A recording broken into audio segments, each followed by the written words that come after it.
ಇವತ್ತು ಇಡೀ ದಿನ ಸುದ್ದಿ ಮಾಡಿದ್ದು ಸಿಬಿಐ ರೇಡ್.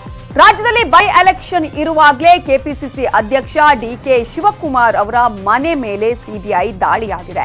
ಚುನಾವಣೆ ವೇಳೆ ಡಿಕೆಶಿನ ಕಟ್ಟಿ ಹಾಕೋಕೆ ಬಿಜೆಪಿ ಮಾಡಿಸಿದ್ದು ಅನ್ನುವ ಆರೋಪ. ಆದ್ರೆ ಡಿಕೆಶಿ ಪ್ರಕರಣದ ಒಳಹೊಕ್ಕಿ ನೋಡಿದ್ರೆ ಸಿಬಿಐ ದಾಳಿ ಆಗಿದ್ದೇ ಡಿಕೆಶಿ ಮಾಡಿಕೊಂಡ ಎಡವಟ್ಟು ಅನ್ನೋದು ವಾಸ್ತವ. ಸಿಬಿಐ ದಾಳಿ ಹಿಂದಿನ ಎಕ್ಸ್ಕ್ಲೂಸಿವ್ ಅಸಲಿ ಕಹಾನಿ ನಿಮ್ಮ ಮುಂದೆ. ಐಟಿ ಆಯ್ತು, ಇಡಿ ಆಯ್ತು, ಈಗ ಸಿಬಿಐ. ಡಿಕೆ ಬ್ರದರ್ಸ್ ಮನೆ ಮೇಲೆ ಸಿಬಿಐ ರೇಡ್.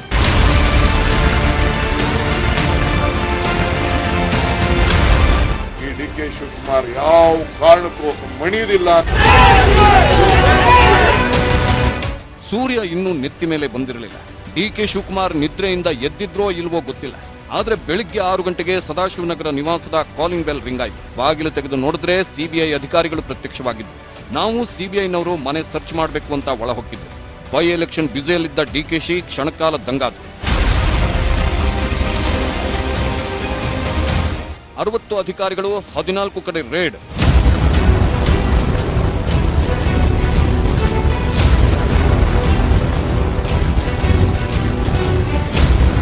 ಡಿಕೆ ಮನೆಯಲ್ಲಿ 8 ಅಧಿಕಾರಿಗಳ ದಾಳಿ. ಡಿಕೆ ಶಿವಕುಮಾರ್ ಮನೆಯಷ್ಟೇ ಸಿಬಿಐ ಟಾರ್ಗೆಟ್ ಆಗಿರಲಿಲ್ಲ.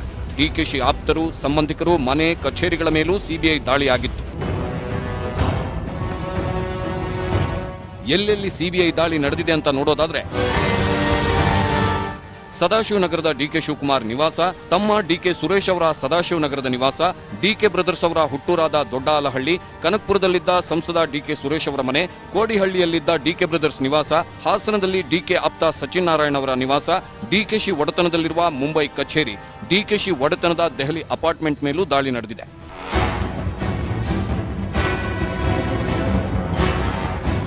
ಹೀಗೆ ಡಿಕೆಶಿಗೆ ಸಂಬಂಧಿಸಿದ ಒಟ್ಟು 14 ಜಾಗಗಳಲ್ಲಿ 60ಕ್ಕೂ ಹೆಚ್ಚು ಅಧಿಕಾರಿಗಳು ದಾಳಿ ಮಾಡಿದ್ರು. ಬೆಳಿಗ್ಗೆ 6 ಗಂಟೆಯಿಂದ ಸಂಜೆ 4 ಗಂಟೆವರೆಗೂ ಡಿಕೆ ಸುರೇಶ್ ಮನೆಯನ್ನೆಲ್ಲ ಹುಡುಕಾಡಿದ್ರು. ಸೂರ್ಯ ಮುಳುಗಿದ ಮೇಲೆ ಡಿಕೆಶಿ ಮನೆಯಲ್ಲಿ ತಪಾಸಣೆ ಮುಗಿಸಿ ಪಂಚನಾಮೆ ಪಡೆದು ಸಿಬಿಐ ಅಧಿಕಾರಿಗಳು ಹೊರಗೆ ಬಂದರು.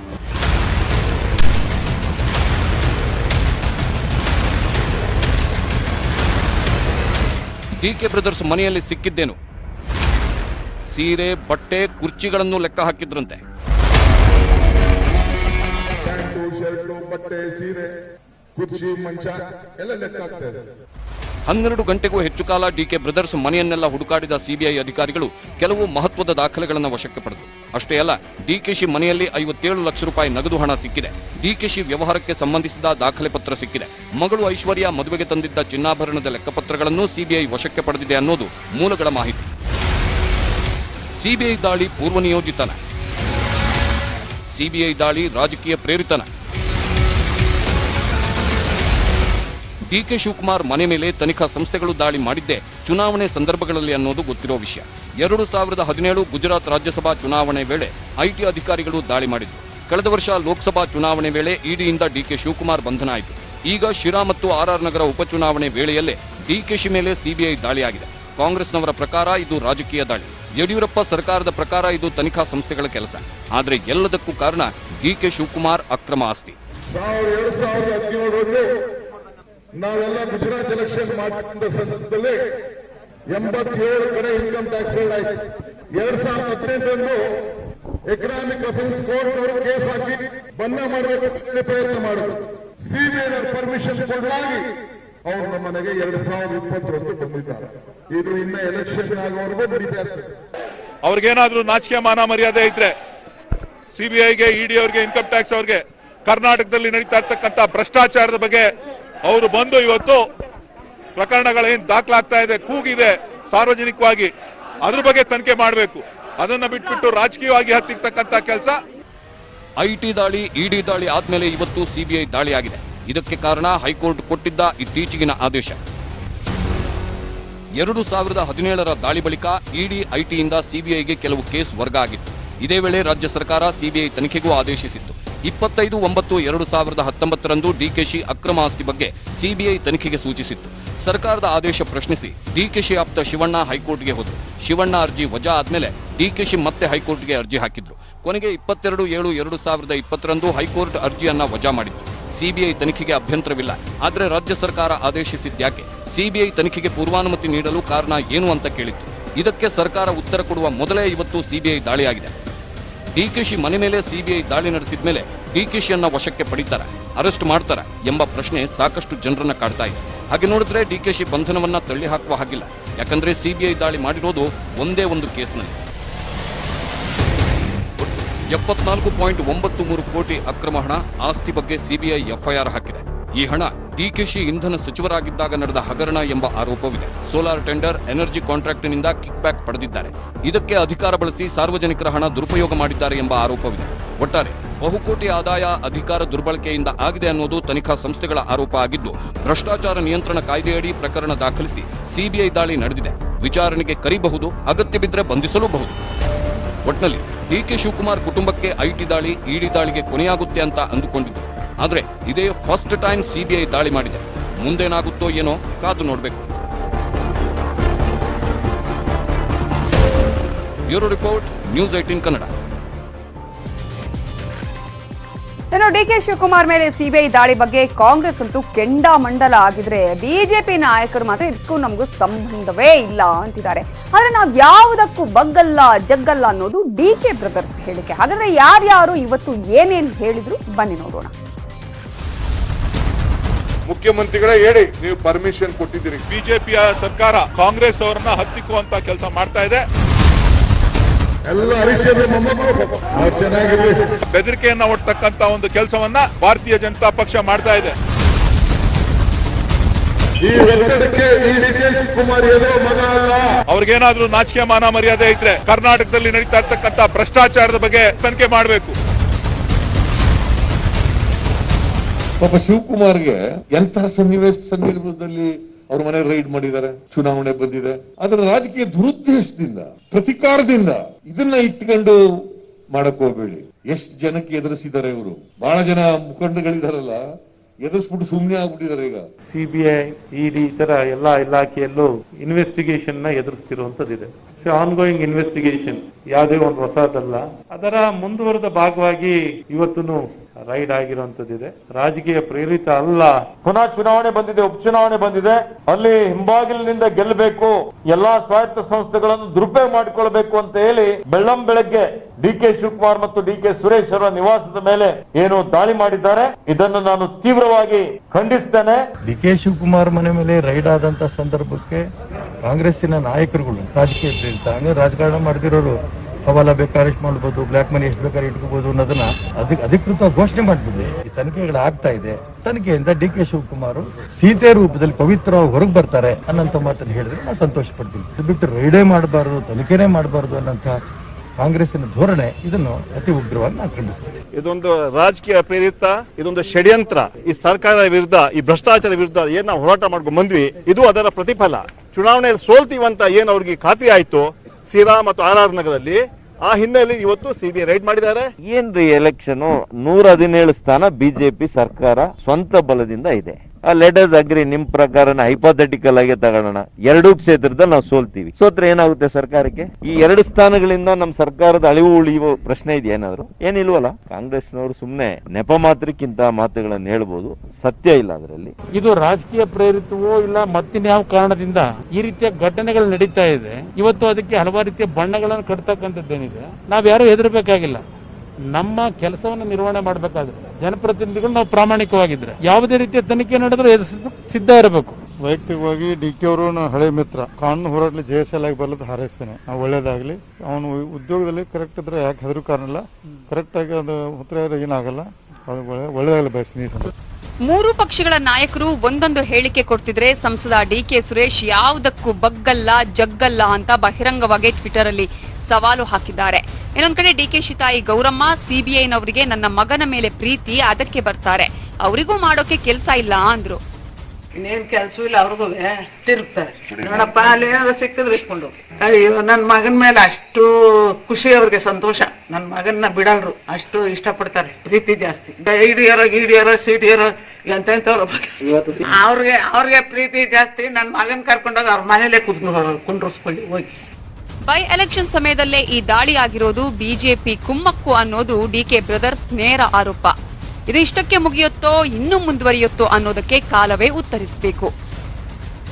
Bureau report, news 18 Kannada. Powerful ನಾಯಕನಿಗೆ ಪವರ್ ಸ್ಟ್ರೋಕ್ ಆಗ್ತಿದ್ದಂತೆ ಕೈ ಕಾರ್ಯಕರ್ತರು ಕೆರಳಿ ನಿಂತರು. ರಾಜ್ಯದಲ್ಲಿ ಮೂಲೆ ಮೂಲೆಯಲ್ಲಿ ಕಾಂಗ್ರೆಸ್ ಕಾರ್ಯಕರ್ತರು ಪ್ರತಿಭಟನೆಗಿಳಿದರು. ತಮ್ಮ ನಾಯಕರ ಮನೆ ಮೇಲೆ ಸಿಬಿಐ ದಾಳಿ ಖಂಡಿಸಿ ಕೆರಳಿ ನಿಂತರು. ಬಂಡೆ ಸೋದರರ ಬೆನ್ನಿಗೆ ನಿಂತ ಕೈಪಡೆಯ ಹೋರಾಟ ಅಂತೂ ಬಹಳ ಜೋರಾಗಿತ್ತು. ಡಿಕೆ ಶಿವಕುಮಾರ್ ಆಗ್ಲಿ ಕಾಂಗ್ರೆಸ್ ಪಕ್ಷ ಆಗ್ಲಿ ಬಗದಿಲ್ಲ. ಕಾಂಗ್ರೆಸ್ನಲ್ಲಿ ಮೊನ್ನೆ ಡಿಕೆ ಶಿವಕುಮಾರ್ ಒಬ್ಬರೇನ ಇರೋದು.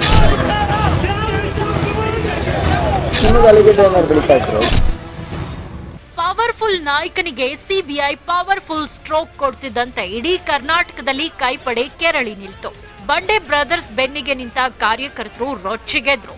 ರಾಜ್ಯದ ಮೂಲೆ ಮೂಲೆಯಲ್ಲೂ ಕಾಂಗ್ರೆಸ್ ಕಾರ್ಯಕರ್ತರ ಹೋರಾಟ, ಸರ್ಕಾರದ ವಿರುದ್ಧ ಸಮರ. ಬಂಡೆ ಬ್ರದರ್ಸ್ ಮೇಲಿನ ಸಿಬಿಐ ದಾಳಿಗೆ ಖಂಡನೆ. ರಾಜ್ಯಾದ್ಯಂತ ಕಾಂಗ್ರೆಸ್ ಕಾರ್ಯಕರ್ತರ ಪ್ರತಿಭಟನೆ. ಡಿಕೆ ಶಿವಕುಮಾರ್ ಕಳೆದ ವರ್ಷ ಇಡಿ, ಐಟಿ ದಾಳಿ, ಜೈಲುವಾಸ ಎಲ್ಲ ಅನುಭವಿಸಿ ಸದ್ಯ ಉಪಚುನಾವಣೆ ರಣತಂತ್ರದಲ್ಲಿ ಬ್ಯುಸಿಯಾಗಿದ್ರು. ಈ ರಾಜಕೀಯ ಅಖಾಡದಲ್ಲಿ ಬ್ಯುಸಿಯಾಗಿದ್ದ ಹೊತ್ತಲ್ಲೇ ಸಿಬಿಐ ದಾಳಿ ದಂಗು ಬಡಿಸಿದೆ. ಇದರಿಂದ ಡಿಕೆಶಿ ಕುಟುಂಬ ಕಂಗಾಲಾಗಿದ್ರೆ ಕಾರ್ಯಕರ್ತರು ಕೆರಳಿ ನಿಂತರು. ರಾಜ್ಯದ ಅಷ್ಟ ದಿಕ್ಕುಗಳಲ್ಲೂ ಬಂಡೆ ಬ್ರದರ್ಸ್ ಬೆನ್ನಿಗೆ ನಿಂತು ಸರ್ಕಾರದ ವಿರುದ್ಧ ಪ್ರತಿಭಟಿಸಿದ್ರು. ಬೆಂಗಳೂರಿನಲ್ಲಿರುವ ಡಿಕೆ ಸುರೇಶ್ ಮನೆ ಮುಂದೆ ಕಾಂಗ್ರೆಸ್ ಬೃಹತ್ ಪ್ರತಿಭಟನೆ ಮಾಡಿತು. ಕೇಂದ್ರ ಸೇರಿದಂತೆ ರಾಜ್ಯ ಸರ್ಕಾರದ ವಿರುದ್ಧ ಘೋಷಣೆ ಕೂಗಿದ್ರು. ಪೊಲೀಸರು ಮತ್ತು ಕಾರ್ಯಕರ್ತರ ನಡುವೆ ರಸ್ತೆಯಲ್ಲಿ ದೊಡ್ಡ ಹಂಗಾಮ ನಡೆಯಿತು. ಡಿಕೆಶಿ ಮನೆಯತ್ತ ತೆರಳುತ್ತಿದ್ದವರನ್ನ ಖಾಕಿ ಪಡೆ ತಡೀತಿದ್ದಂತೆ ಕೈ ಕಾರ್ಯಕರ್ತರು ಕೆರಳಿದ್ರು. ಕೈಯಲ್ಲಿ ಪೊರಕೆ ಹಿಡಿದು ಮಹಿಳೆಯರು ಪ್ರತಿಭಟಿಸಿದ್ರು.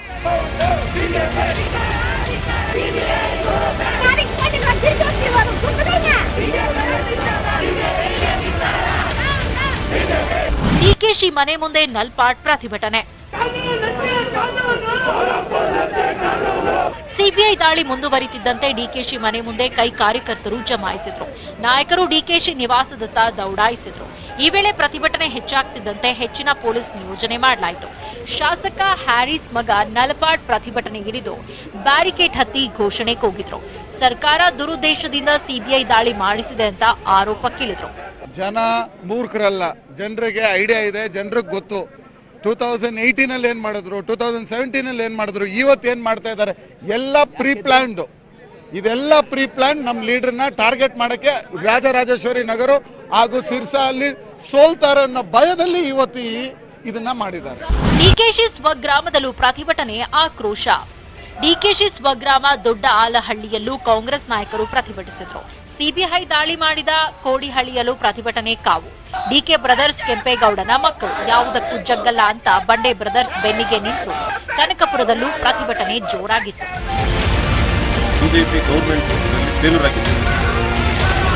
ಬೆಂಗಳೂರಿನ ಕಾಂಗ್ರೆಸ್ ಭವನ ಸೇರಿದಂತೆ ಹಲವು ಜಿಲ್ಲೆಗಳಲ್ಲೂ ಪ್ರತಿಭಟನೆ ಕಿಚ್ಚು ಜೋರಾಗಿತ್ತು.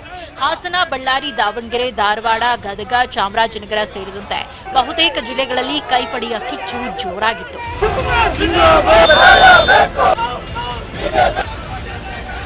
Bureau report, news 18 Kannada. ಹೀಗೆ ಎಲ್ಲಾ ವಿಚಾರಗಳ ಬಗ್ಗೆ ಕ್ಷಣ ಮಾತ್ರದ ಮಾಹಿತಿ ಬೇಕು ಅನ್ನೋದಾದ್ರೆ ನೀವು ನಮ್ಮ ನ್ಯೂಸ್ 18 ಕನ್ನಡದ ವೆಬ್ಸೈಟ್ಗೆ ಲಾಗಿನ್ ಮಾಡಿದ್ರೆ ಕ್ಷಣ ಮಾತ್ರದಲ್ಲಿ ನಿಮಗೆ ಎಲ್ಲಾ ಸುದ್ದಿಗಳು ನಿಮ್ಮ ಮುಂದೆ ಇರುತ್ತೆ. ಅದಕ್ಕೆ ನೀವು ಮಾಡಬೇಕಾಗಿರೋದು kannada.news18.comಗೆ ಲಾಗಿನ್ ಮಾಡಿದ್ರೆ ಎಲ್ಲಾ ಸುದ್ದಿಗಳನ್ನ ನೀವು ಕ್ಷಣ ಮಾತ್ರದಲ್ಲಿ ಪಡೆಯಬಹುದು.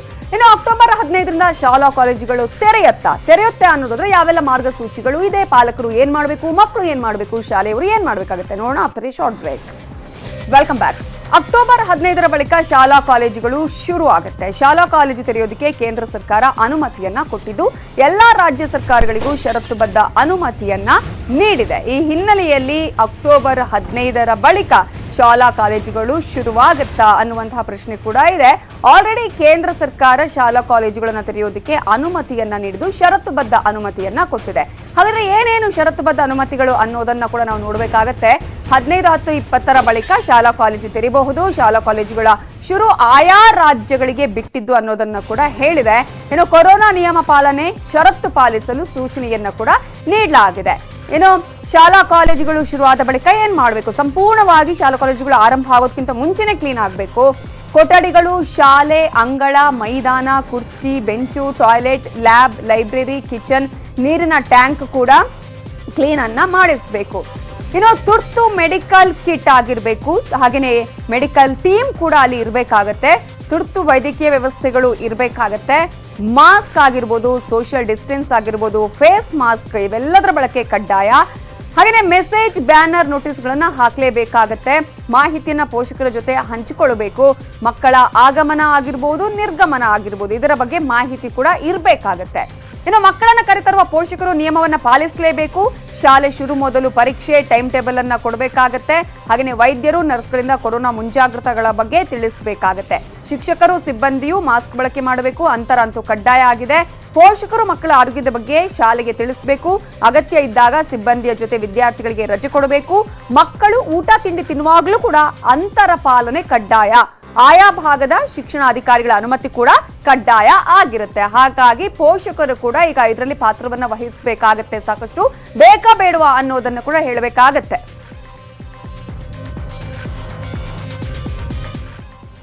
ಹೀಗೆ ಪೋಷಕರಿಗೂ ಕೂಡ ಈಗಾಗಲೇ ಅವರ ಅನುಮತಿ ಕಡ್ಡಾಯ ಅಂತ ಈಗಾಗಲೇ ಕೇಂದ್ರ ಸರ್ಕಾರ ಕೂಡ ಹೇಳಿದೆ. ನೋಡೋಣ ಏನಾಗುತ್ತೆ ಈ ವಿಚಾರಕ್ಕೆ ಸಂಬಂಧಪಟ್ಟ ಹಾಗೆ ಅನ್ನುವಂಥದ್ದು. ಎಲ್ಲ ವಿಚಾರಗಳ ಬಗ್ಗೆ ನಿಮಗೆ ಸಂಪೂರ್ಣವಾದ ಮಾಹಿತಿ ಬೇಕು ಅನ್ನೋದಾದ್ರೆ ನಮ್ಮ ನ್ಯೂಸ್ 18 ಕನ್ನಡದ ವೆಬ್ಸೈಟ್ಗೆ ನೀವು ಲಾಗಿನ್ ಮಾಡಿ. kannada.news18.comಗೆ ಲಾಗಿನ್ ಮಾಡಿದ್ರೆ ಈ ಎಲ್ಲ ಮಾಹಿತಿಗಳು ನಿಮಗೆ ಕ್ಷಣಾರ್ಧದಲ್ಲಿ ಲಭ್ಯವಾಗುತ್ತೆ. ಅಗ್ರ ರಾಷ್ಟ್ರೀಯ ವಾರ್ತೆ ಮುಂದುವರಿಯುತ್ತೆ ಬ್ರೇಕ್ ಆದ್ಮೇಲೆ. ನರೇಂದ್ರ ಮೋದಿಯವರ ಆತ್ಮನಿರ್ಭರ್ ಭಾರತ್ಗೆ ಸದಾ ಸಹಕಾರ ಇದ್ದೇ ಇದೆ ಅಂತ ಹೇಳಿದ್ದಾರೆ ರಿಲಯನ್ಸ್ ಇಂಡಸ್ಟ್ರೀಸ್ ಲಿಮಿಟೆಡ್ನ ಮುಖ್ಯಸ್ಥ ಮುಖೇಶ್ ಅಂಬಾನಿ. ಜಾಗತಿಕ ಆರ್ಟಿಫಿಷಿಯಲ್ ಇಂಟೆಲಿಜೆನ್ಸ್ ಶೃಂಗಸಭೆಯಲ್ಲಿ ಈ ಘೋಷಣೆ ಮಾಡಿದ್ದಾರೆ. ಅಲ್ಲದೆ ಮೊಬೈಲ್ ಸೇವೆ, ಡೇಟಾ ಬಳಕೆ ಹಾಗೂ ಡಿಜಿಟಲ್ ಇಂಡಿಯಾಗೂ ಭಾರತವೇ ವಿಶ್ವಕ್ಕೆ ಮಾದರಿ ಅಂತ ಬಣ್ಣಿಸಿದ್ದಾರೆ ಮುಖೇಶ್ ಅಂಬಾನಿ.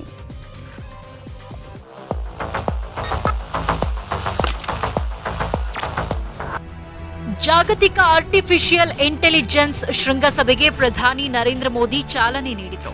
ಕೃತಕ ಬುದ್ಧಿಮತ್ತೆ ಬಗ್ಗೆ ವರ್ಚುವಲ್ ಸಮ್ಮೇಳನದಲ್ಲಿ ಪ್ರಧಾನಿ ಮೋದಿ ವಿವಿಧ ಕ್ಷೇತ್ರಗಳ ಗಣ್ಯರ ಜೊತೆ ಸಂವಾದ ನಡೆಸಿದರು. ಬದಲಾಗ್ತಾ ಇರುವ ಭಾರತ, ಆರ್ಥಿಕ ಸ್ಥಿತಿ ಚೇತರಿಕೆ, ಕೊರೋನಾ ಇನ್ನಿತರ ವಿಚಾರಗಳ ಬಗ್ಗೆ ಮಾತಾಡಿದರು. ಜಾಗತಿಕ ಸವಾಲುಗಳನ್ನ ಮೆಟ್ಟಿ ನಿಲ್ಲೋ ಸಾಮರ್ಥ್ಯ ಭಾರತಕ್ಕಿದೆ ಎಂದರು.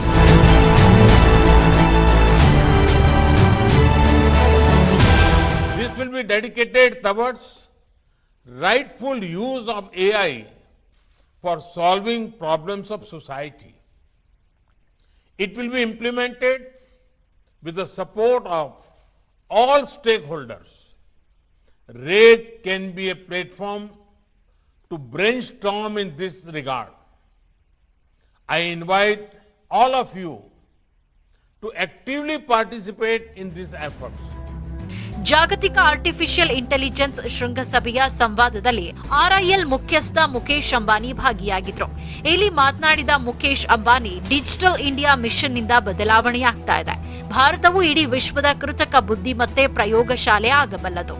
ಎಲ್ಲೆಡೆ 5G ಕ್ರಾಂತಿ ನಡೀತಾ ಇದೆ ಅಂತ ಮುಖೇಶ್ ಅಂಬಾನಿ ಹೇಳಿದ್ರು. Data is the raw material for artificial intelligence. Intelligent data is the digital capital. It is a vital national resource. In the past, nations have competed on physical capital, financial capital, human capital, and intellectual capital. But in the coming decades, nations will increasingly compete on digital capital. India has the unique advantage to harness its enormous digital capital for AI-driven development, which is bottom-up and inclusive. This is because of our twin strengths of democracy and demography. When 1.3 billion Indians are digitally empowered, they will unleash a proliferation of new digital enterprises that will create faster economic growth, greater prosperity, high-quality employment opportunities, and better standards of living across all sections of our society. We are confident ದೇಶದ digital society ಅಭಿವೃದ್ಧಿ, ದೂರ ಸಂಪರ್ಕ ಕ್ಷೇತ್ರದ ಬೆಳವಣಿಗೆಯಲ್ಲಿ ಸದಾ ಮುಂದಾಗಿರ್ತೇವೆ ಎಂದರು ಮುಖೇಶ್ ಅಂಬಾನಿ. ಈ ಮೂಲಕ ಪ್ರಧಾನಿ ಮೋದಿಯವರ ಆತ್ಮನಿರ್ಭರ್ಗೆ ಸಾಥ್ ನೀಡೋ ಭರವಸೆ ನೀಡಿದರು.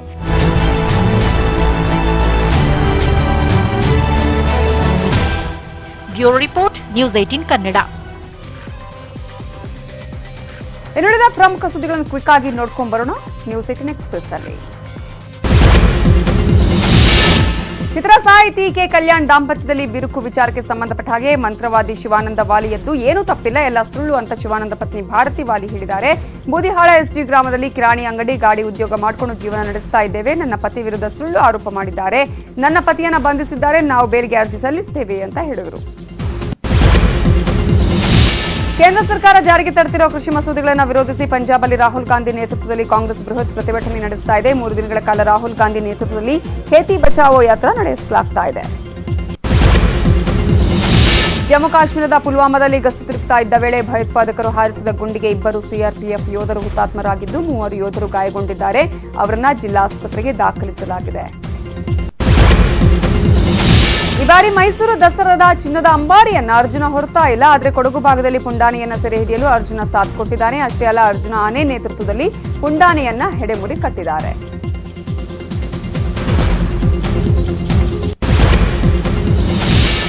ಈ ಎಲ್ಲಾ ಸುದ್ದಿಗಳೊಂದಿಗೆ ಇವತ್ತಿನ ಅಗ್ರ ರಾಷ್ಟ್ರೀಯ ವಾರ್ತೆಯನ್ನು ಮುಗಿಸ್ತಾ ಇದ್ದೀವಿ. ಈಗ ಬಿಗ್ ಸ್ಟೋರಿ ಪ್ರಸಾರವಾಗುತ್ತೆ, ತಪ್ಪದೆ ನೋಡ್ತಾ ಇರಿ ನ್ಯೂಸ್ 18 ಕನ್ನಡ. ಜಾಲ ನಮ್ಮದು, ಬಲ ನಿಮ್ಮದು.